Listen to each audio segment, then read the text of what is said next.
NBI ay nagkaso na kay Depensor, which is ito pong si Matibag. Oo, Director Matibag, mga kababayan.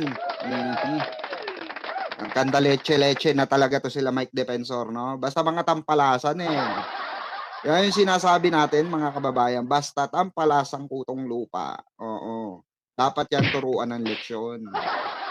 Kasi ang ginagawa na nila sa totoo lang, mga kababayan, no, sa destabilization po na ginagawa nitong mga tao na ito, eh, hindi na po nakakatulong sa gobyerno, especially sa bansang Pilipinas, 'di ba? Oh. Noon sila ang nakaupo, yung tatay nilang karton nakaupo, 'di ba? Bawal mong tuligsain. Pag tinuligsa ng ano, no, tinuligsa ng taong bayan, oh, magulat na lang tayo, may nanlaban. 'Di ba? Oh, nakita niyo yung nagmura kay ano dati, Digong, 'di ba? Oh, through social media, oh, nakakulong, 'di ba? Kaya nga sabi ko nga sa inyo, mabait pa si Pangulong Bongbong Marcos eh, 'di ba? Hindi niya gagayahin yung estilo ni ano, ni Digong, 'di ba? Na ano po, na marahas. Hindi po niya ano, tutularan yung mga paggalaw, oo, nitong kagaya ng galawan ni ano po, nila Mike Depensor, nila Sara Duterte, nila Chavit Singson, 'di ba? Eh, yun nga eh, hindi lang napagbigyan, mga kababayan, eh nagiging masyado na. Hmm. Hindi lang napapansin, hindi lang napagbigyan, oh, 'di ba? Nagrebelde na. Hindi yan pangit kasi, mga kababayan, 'di ba? Yung humihingi ka ng pabor, hindi ka lang napagbigyan ni Pangulong Bongbong Marcos, 'di ba? Tutuligsain mo na, sasabihin mo banga, no, mastermind ng korapsyon. Palibhasa hindi ka na ano, 'di ba? Hindi ka nabigyan ng islat. Oh. Tara na po, 'no, mga kababayan. Oo, pa-like and share po ng ating live, para po dire-diretso tayo sa ating talakayan ngayong gabing ito. Ito shine-share ko lang po, bago tayo mag-start.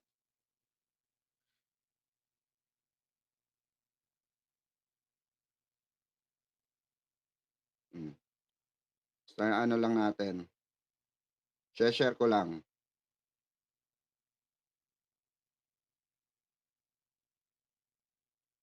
Salamat pala sa mga ano, bagong followers natin sa Facebook. Maraming salamat po, 'no, sa pag-follow po sa akin sa Virador Pikwa page, ayan.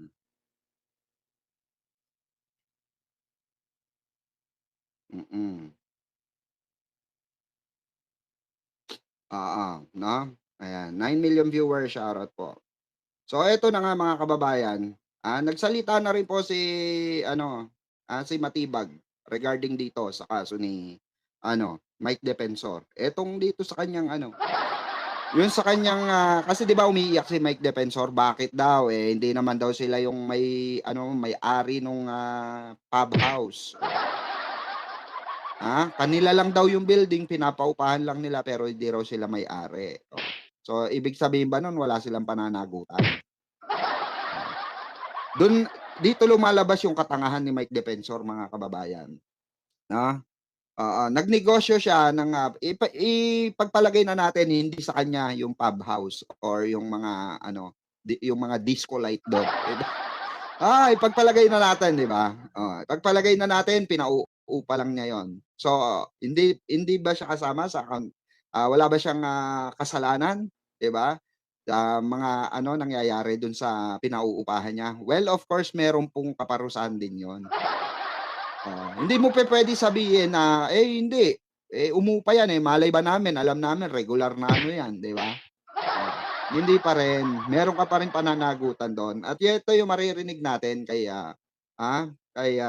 Matibag, kay Direktor Matibag, ano, mga kababayan. Eto po, pakinggan natin 'tong kanyang interview, 'no, bago tayo magbigay ng reaksyon. At kung mapatunayan na hindi totoo yung sinasabi nito, tulungan ka pa namin, let's go after this guy. Okay. Tama. Ganun naman yung rule dapat investigation eh. Pero sila na mismo yung nagsasabi na ganun eh. Kagaya ngayon, yung trafficking na ipapile natin. Ayun, iba na yun, iba naman yun.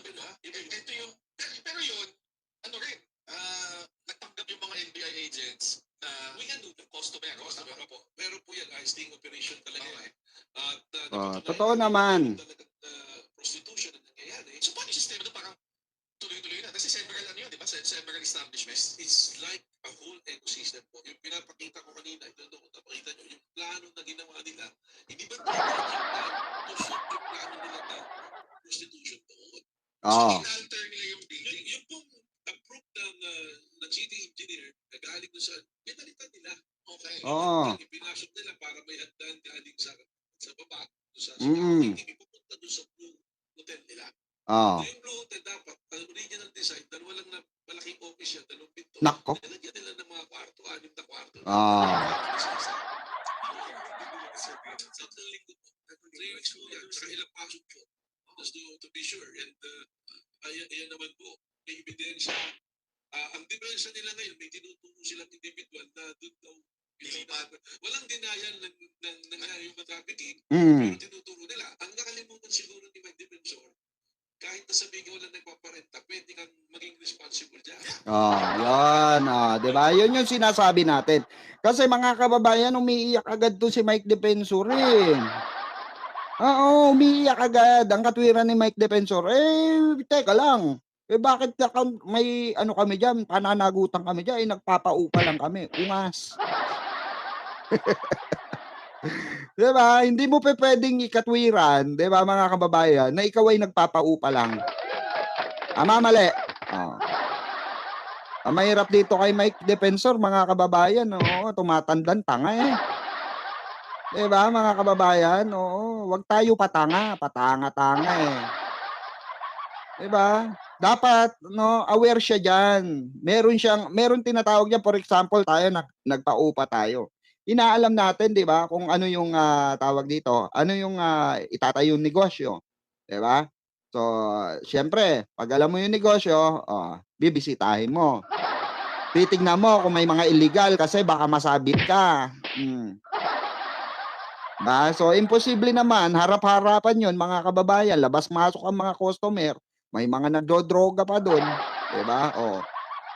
May mga nagchochongke, diba? Tapos may mga aquarium pa, imposible hindi mo alam yon, ikaw nagpapaupa, wala ka man lang visiting hours, diba? Kalokohan yun. Kaya pakinggan natin to. Eto malaki ang kaso nito. Human trafficking ito eh. Diba? Yung parang yung pretending na wala, yung na-apply mo na, pero may establish mo. At nakita mo na, doon lang yung opisina, sabi nung... Tama! Yung trafficking law, may liabilities. Tsaka, nung in-interview siya, sabi niya, wala namang pilitan nangyayari dito. Ang nakalimutan niya, hindi naman force lang. Pwede rin through deceit. Tama, promise of a huge amount of money. Tama. Prostitution ang hindi. There's recruitment. There's deceit and promise. So, kapag sinasabi niya, willing yung mga babae, hindi naman po diretso sila. Pero sabi ko, I mean, makala ko sa nangakot namin maliit yung pasawag, pero pag tinignan natin yung history niya sa human trafficking, number 1, yung sa Quezon City, yung pagkalang sa Panis po. Number 2, yung sa Grand Bolivar. At kumaalala doon, nagtayo pa ng gentleman's club yan, dyan sa Discovery sa tapat ng Pucho. Correct. Diba? 200,000 ang membership ng bawat isa. So si Mike Defensor, may sa mga ganyan na negosyo.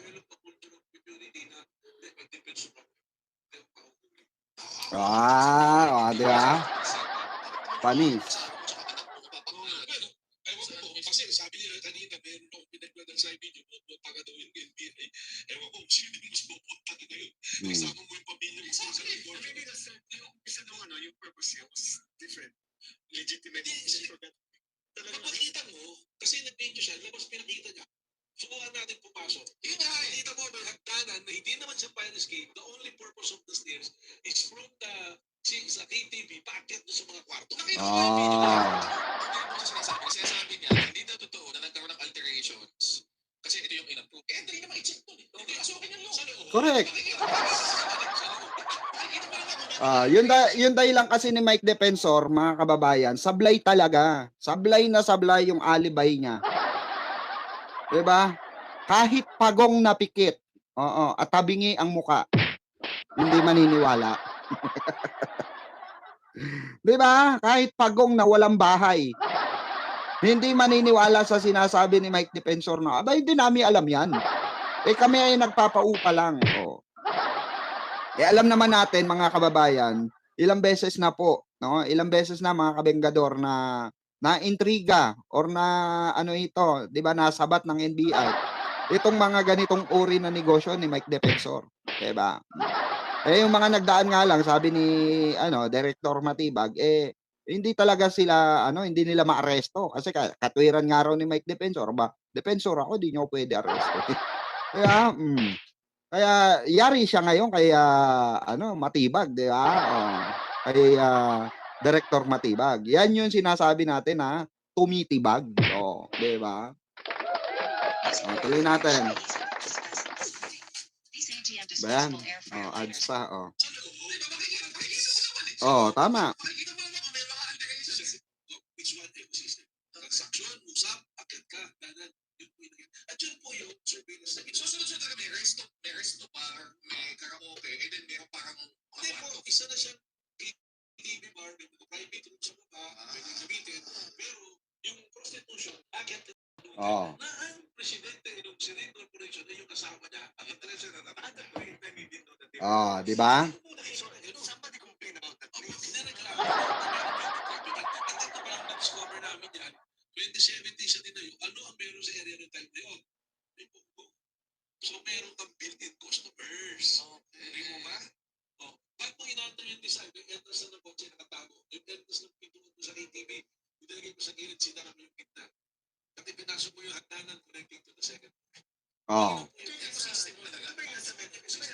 Sa Metro, DVD, charity yan, di ba? Di ba po yun? Kasi yung Metro Walk, that is a property na sequestered. May portion doon na may nagre-renta hati-hati yan. Yung doon sa Clip Point na yun, na tinatawag, Clip Point Square, yun yung sa kanila, yung Clip Point Development Corporation. So, pag makikita po, maganda siguro, yung ipakita ni Mike Defensor yung labas, ipakita niya yung pinakita niya. Tama. May maleta pa, eh, 'di ba, mga kababayan, may maleta pa.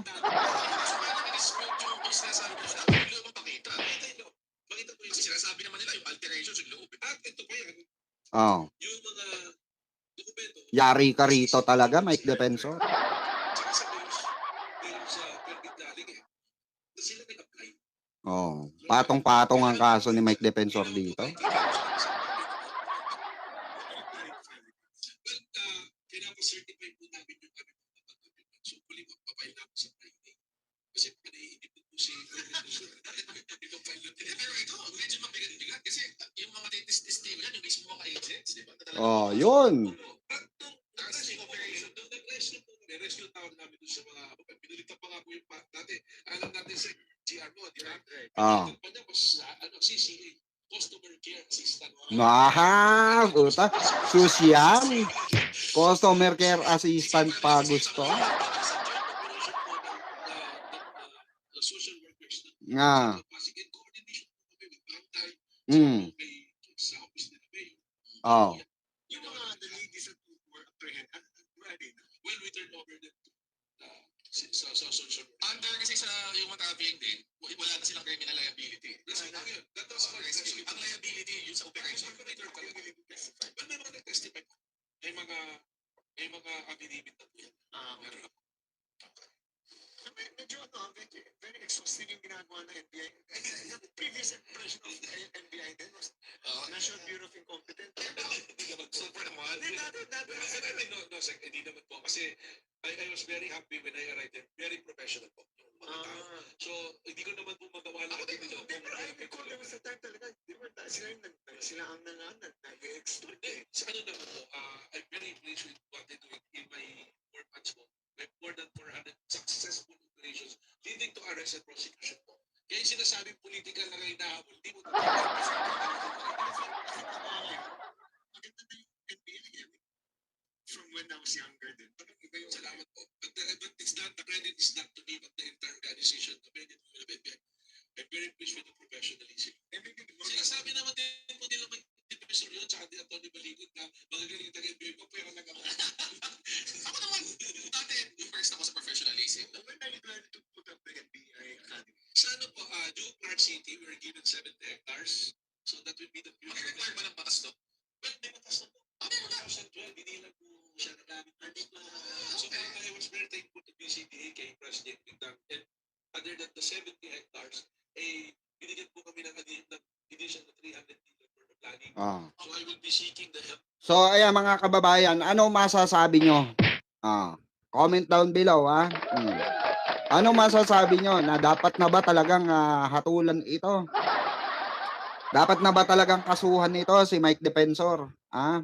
Dapat na bang ano talaga ito? Makulong? Ako, kung ako tatanungin nyo mga kababayan, nararapat lang. Diba?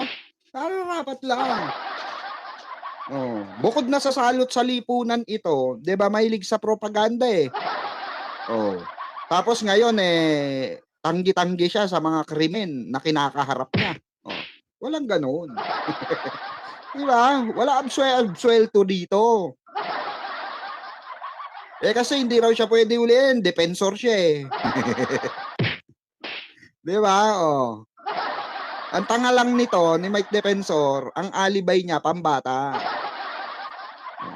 Diba? Yan ang alibay niya pambata, mga kababayan ko. Ako hindi ako naniniwala na hindi niya alam yan. Kahit ba sabihin natin ng nangungupahan lang yung ano dyan, puta, ba't involved yung pamilya mo? Diba? Diba? Lokohin mo yung laylang mong pano. Lokohin mo yung mga DDS na nagagamit mo. Diba? Kunwari maka Duterte, no? Pero hindi nyo alam, ginagamit lang kasi tatakbo sa 2028. Diba? Gangster, you know, we do that better than anybody. I bet you got it twisted, you don't know who to trust. So many player hating niggas trying to sound like us. Say they ready for the front, but I don't think they know it. Straight to the depths of hell is where them cowards going. Well, all you still down, nigga, holler when you see me. And let these devils dissolve for the day they finally free me. I got a caravan of niggas every time we ride. Hitting motherfuckers up when we pass by. Until I die, live the life of a boss player.